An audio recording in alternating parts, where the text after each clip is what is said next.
Let's talk about our Raptors. Like what are they doing? They can't even tank properly. Like clearly they're trying to tank.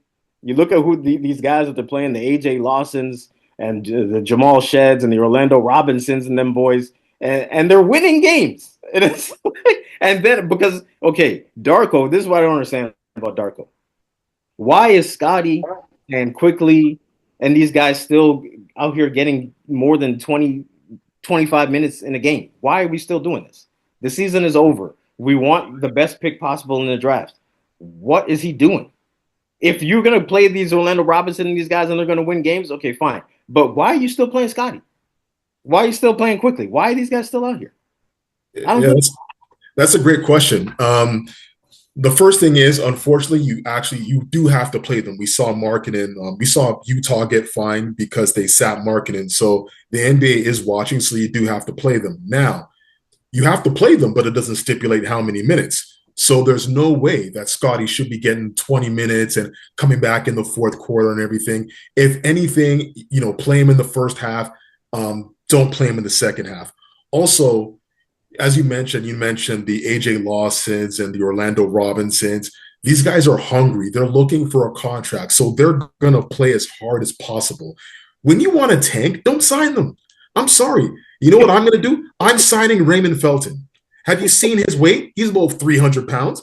I'm signing those guys. Like, if I want to tank, I want to tank. I'm not getting guys who are going to play for a contract, because now we're at the point in the season where we're going up against other teams that also want to tank, right? So we're the better tanker. We have the guys who are hungrier and the better team. So it's a tough situation. So number one, right now, Darko, if you do have to play guys, give them limited minutes, 10, 15 minutes. If they have a sore pinky, sit them down. Mix up the lineup. Don't put Orlando Robinson in. I don't care. Put Jamal Shed at center. Really try harder to lose. That's all. Exactly. Absolutely. It's so disheartening. I don't understand. We were excited a few months ago thinking, you know what? We got a young team. We got some talent. And we could possibly get the number one overall pick. If not the number one overall pick, top 3, top 4. Now we don't even know. We are now at 7th, although a game out of 5th, a race to the bottom, but we are 7th. What is that? I know that it's supposed to be a deep draft, but we had an opportunity here to really set ourselves up for the future, and we can't do it. Whose fault is it? That's the question. I don't know. Is it Darko's fault? I don't know. But Scotty playing as many minutes as he's playing is baffling. And even when they play, they're not playing with the same fervor and intensity. That game against Phoenix, they're just out there. They're just out there because the season comes to an end. They kind of understand most people want them to lose. So it would be very easy to start your lineup, let them play for a quarter, sit them down. Don't let them play back again. Nobody would be offended. Nobody would be upset. No Raptors fan would be like, oh, I'm so sad. We understand the mission. We understand what's going on here. So none of us would be upset by that. The league, you're satisfying the league's rules by starting them, playing them, and then sitting them down. Now, maybe the players would have an issue with that, because that would really mess up their stats, their averages. You know what I mean? Your points per game would drop. Your rebounds per game would drop if you're only playing a quarter. So, and that stuff matters for contracts. So maybe that'd be an issue. But yeah, this is very disappointing. It's very disappointing when all the Raptors, you see other teams, they know how to lose.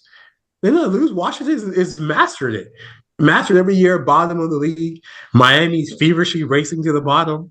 We got to get it right. We got to get it right. You got to get it right. And I think, to your point, I got to give some of the blame to Masai. Like, if you're Masai, you're at the top, you need to be making sure the message gets down to Bobby and Darko, and then to the players, like, this is what we're trying to do. Like, what are we doing? Like, it can mess up with their stats, mess up with their numbers, but who cares? Who cares?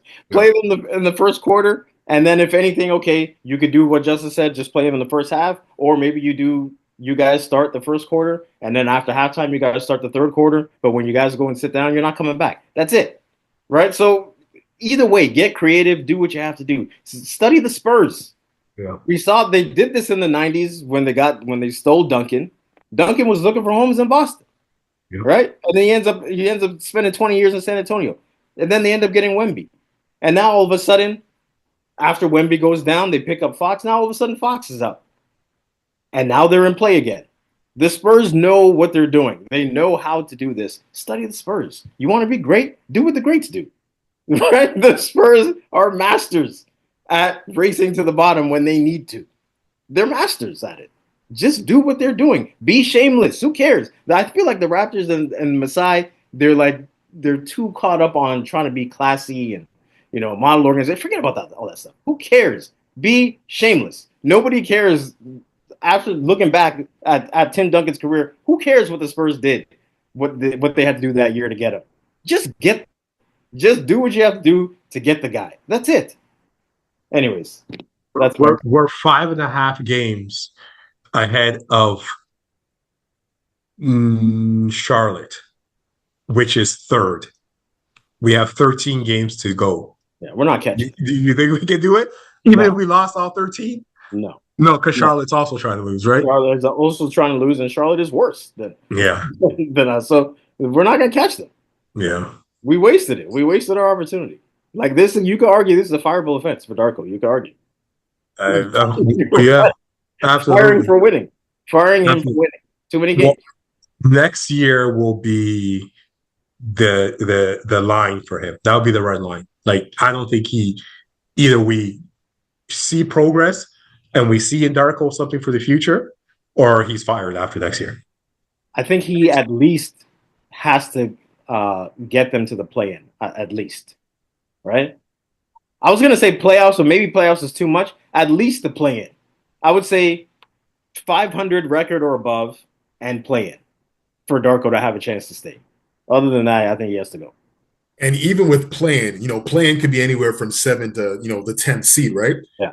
As playing, I mean, you should be 7 or 8. You shouldn't be playing 9 and 10. Right. Like we need to be, 7 or 8 with that roster, a healthy roster next year, and hopefully a great draft pick. I agree, because now is the real litmus test for Darko. He was in got a team that was in rebuild mode, but now next year, hopefully, when this team's healthy, that should be a playoff team on paper. So we'll see what happens there. Yeah. So maybe 500 record maybe is too aggressive, because if you're the 7 or 8 seed, you're probably not, 500, but maybe a few games below 500. But either way, if they're in that range, 7 to 8, as a play-in team for him to have a chance. But if they're at the bottom, then he's got to go. You need another coach.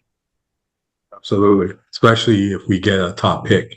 If we somehow get lucky and the ball bounces our way and we get like a top 4 pick, even more pressure on him. Yeah. Even more pressure on him. Provided the team is healthy next year. Providing everybody's healthy and Ingram is healthy, and we go from there. All right. So thanks for watching another episode of the Boom Shakalaka podcast. Make sure obviously to hit us up on YouTube. Don't forget to hit like and subscribe on these videos, comment on these videos as well. We want to hear your opinions on the things that we discussed. So once again, I'm Vincent. That's Emmanuel. That's Justin. And catch us on the next one. Later.